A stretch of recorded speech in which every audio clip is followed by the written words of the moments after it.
Bom dia, pessoal. Hoje a gente vai continuar falando ainda em ecologia, né? Mas a gente vai mudar um pouquinho o foco de ciclos biogeoquímicos para entrar nos processos de desequilíbrios ambientais e de alteração desses ciclos causados pelos seres humanos, tá?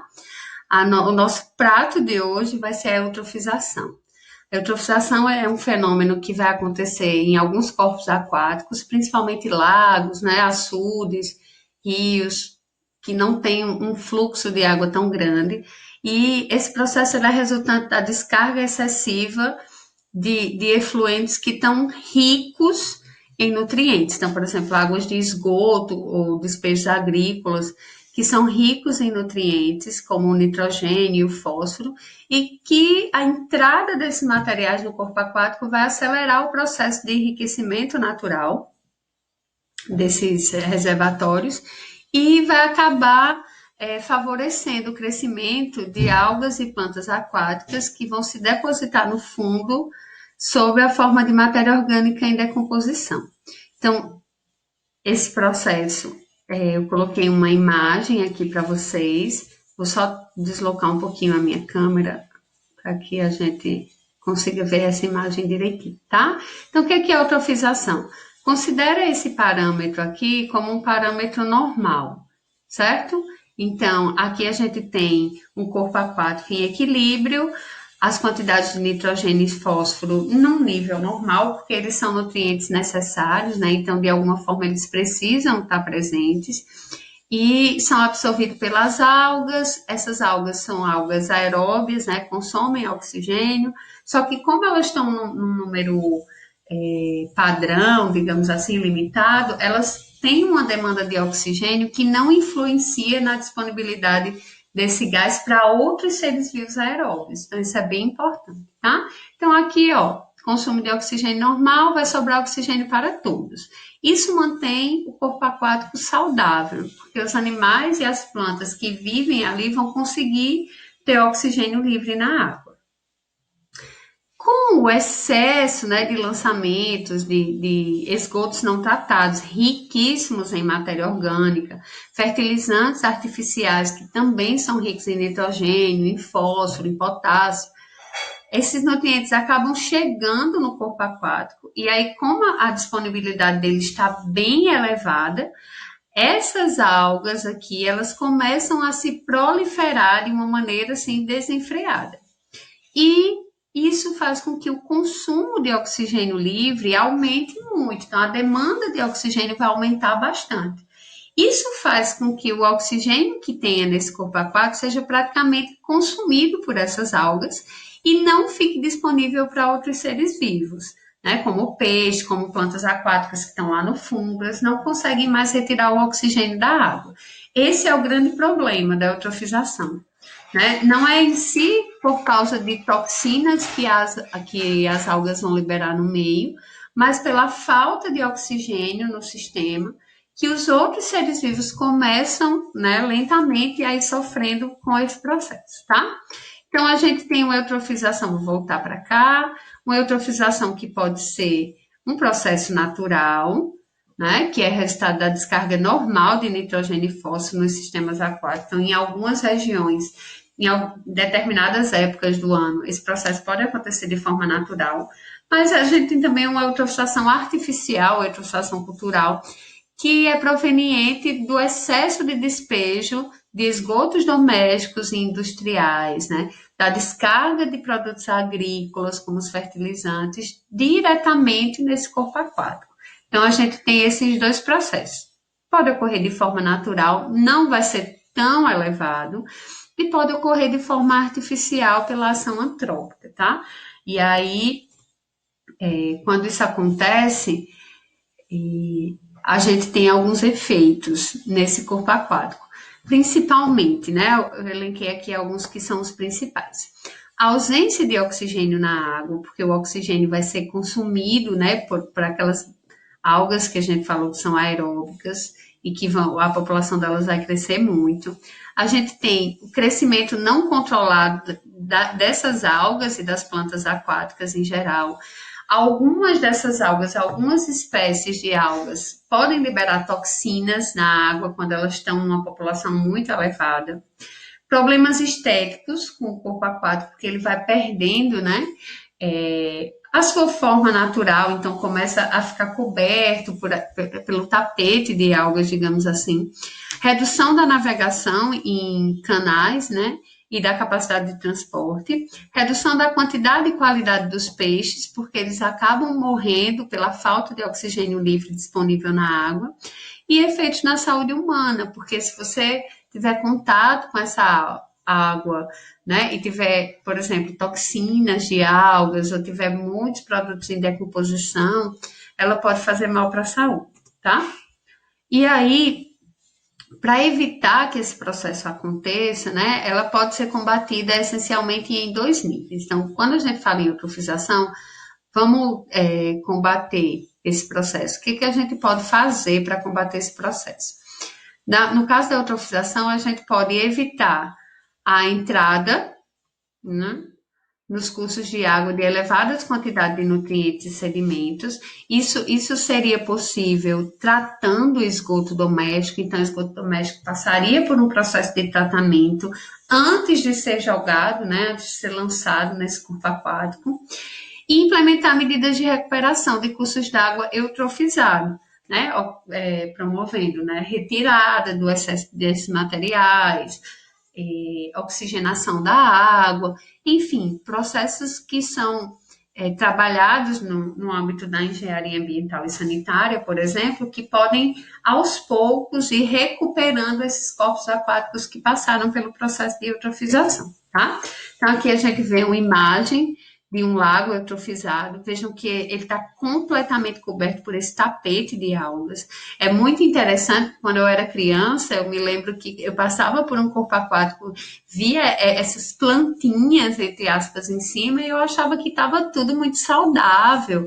Ah, tá saudável porque tem essas plantinhas, né? Muitas plantas têm as algas, e na verdade não é. Até porque, inclusive, o tapete de algas, ele impede que o oxigênio que está livre no ar seja difundido na água. Então, isso agrava ainda mais a queda do oxigênio livre lá embaixo para os outros seres vivos que precisam desse oxigênio, né, para sobreviver, tá? Esse é um dos processos. E aqui a gente está vendo um canal, né, numa cidade, numa grande cidade, e que completamente eutrofizado. No caso desses canais, é pior ainda, né? Porque geralmente eles recebem muito esgoto mesmo que vem da cidade. Então é muito difícil de fazer o controle desse processo de eutrofização. Mas aqui também o tapete de alga se formando e aí vai acabar matando, né, esse ecossistema. De uma certa forma, a gente pode colocar assim. Aí eu trouxe algumas questões aqui para a gente discutir, questões sobre a eutrofização, que foram cobradas no Enem e em grandes vestibulares, tá? Então, o despejo de dejetos de esgotos domésticos e industriais vem causando sérios problemas aos rios brasileiros. Esses poluentes são ricos em substâncias que contribuem para a eutrofização de ecossistemas, que é o enriquecimento da água por nutrientes, o que provoca um grande crescimento bacteriano. E, por fim, pode promover a escassez de oxigênio. Então, vejam que a escassez de oxigênio é realmente o grande problema da eutrofização, né? Muitos animais não morrem devido à toxicidade dos produtos liberados pelas algas, mas aí acabam morrendo pela falta de oxigênio livre para respirar. Uma maneira de evitar a diminuição da concentração de oxigênio no ambiente é... Então, o que a gente poderia fazer para, né, para diminuir esse problema? Aquecer a água dos rios para aumentar a velocidade de decomposição? Não, né? É bem difícil. Retirar do esgoto os materiais ricos em nutrientes para diminuir sua concentração nos rios? É essa a opção, tá? A opção B. Então, existem várias técnicas hoje em dia utilizadas para um pré-tratamento do esgoto antes dele ser lançado nesses reservatórios, né? A gente, como eu já tinha falado para vocês, a gente tem um núcleo de pesquisa aqui em Campina, na UEPB, e o Strabs, que tem parceria com com outras universidades, também com outros órgãos que faz pesquisa sobre isso, né? Porém, precisa de investimento. E é esse investimento para diminuir a crise ambiental que é difícil de conseguir, mas a gente tem que caminhar, tá? Nisso aí. Adicionar bactérias anaeróbias para que elas sobrevivam mesmo sem oxigênio, isso não vai evitar a diminuição de oxigênio, né? Vamos ver o comando da questão. Substituir produtos não degradáveis por biodegradáveis para que bactérias possam utilizar os nutrientes? De forma nenhuma. O que a gente não quer é mais nutriente livre nessa água. Aumentar a solubilidade dos dejetos no esgoto para que os nutrientes fiquem mais acessíveis às bactérias? Também não. Tá? Então, resposta dessa letra B.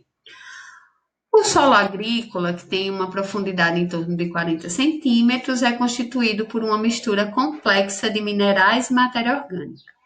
Sabe-se hoje dos benefícios dos macronutrientes, nitrogênio, fósforo, potássio, magnésio, cálcio e enxofre no desenvolvimento dos vegetais. Entretanto, o uso excessivo e inadequado de fertilizantes, contendo principalmente nitratos, nitritos e hidrogenofosfatos, pode destruir toda a vida no sistema aquático. Sendo muito solúveis, esses íons alcançam as águas dos rios, lagos e represas, provocando a multiplicação acelerada de algas que acabam por sufocar e matar as águas. Esse fenômeno é chamado de eutrofização. A respeito do fenômeno conhecido por eutrofização, fazem-se as afirmações. Então, a presença em excesso de certos ânions nas águas de rios, represas e lagos acelera a multiplicação de algas? Sim. Né? Que ânions são esses? Nitrito e nitrato, por exemplo, né? Os fosfatos também. Tá? Então, verdade. Algas em excesso podem formar um tapete que isola a água das represas e rios do oxigênio do ar? Correto também. Acabei de falar isso quando a gente viu aquela foto, né? Eles formam tipo uma barreira que impede a difusão do oxigênio na água. A deficiência de oxigênio dissolvido na água causa a morte de plantas aquáticas e peixes? Correto, né? Exatamente isso.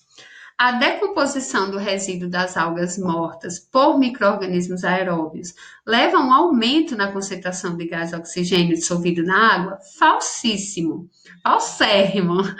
Se os micro-organismos são aeróbios, eles vão consumir oxigênio nos seus processos metabólicos, né? Então, não tem como eles consumirem oxigênio, aumentar a concentração de gás oxigênio dissolvido na água. Então, aqui a gente teria como alternativas corretas 1, 2 e 3. E aí, aqui, né, seria a letra B. 1, 2 e 3 somente, tá? E para a gente finalizar, uma questão da PUC. Em vários pontos do Brasil, as lagoas situadas próximas a grandes cidades têm sofrido cruelmente com o despejo de esgotos a céu aberto. Isso acarreta uma mortandade de toneladas e toneladas de peixes e micro-organismos aquáticos e que tem chamado a atenção dos ambientalistas e biólogos para o estado crítico de desequilíbrio ambiental em que se encontram esses ecossistemas. Assinale a alternativa que melhor explica a mortalidade desses organismos. Então, A. Nas lagoas eutrofizadas há uma proliferação excessiva das algas, gerando uma grande competição pela luz e pelos nutrientes? Não. Né? A competição maior vai ser pelo oxigênio que está disponível, né, nesse corpo aquático. Tá? O excesso de nutrientes da água proveniente de esgotos e fertilizantes favorece a proliferação de bactérias aeróbias, provocando uma baixa concentração de oxigênio dissolvido na água e a morte de seres vivos aeróbicos? Sim, né? A alternativa correta é essa alternativa B, mas vamos analisar as outras. A poluição da água com detergentes biodegradáveis pode perturbar o ciclo do carbono, com consequente mortandade de peixes? Falso, né? Não tem relação com o ciclo do carbono. Quando lançamos uma quantidade excessiva de substâncias orgânicas na água, há aumento na quantidade de bactérias anaeróbicas e, consequentemente, aumento na quantidade de oxigênio? Falso, né? Quando a gente lança substâncias orgânicas excessivamente, ocorre um aumento da microbiota aeróbica, que é a que consome oxigênio. Os peixes, ao se alimentarem da matéria orgânica lançada na lagoa junto com o esgoto, morrem por contaminação provocada pelo crescimento de bactérias anaeróbicas. Então vejam também essa jogadinha entre bactérias aeróbicas e anaeróbicas, né?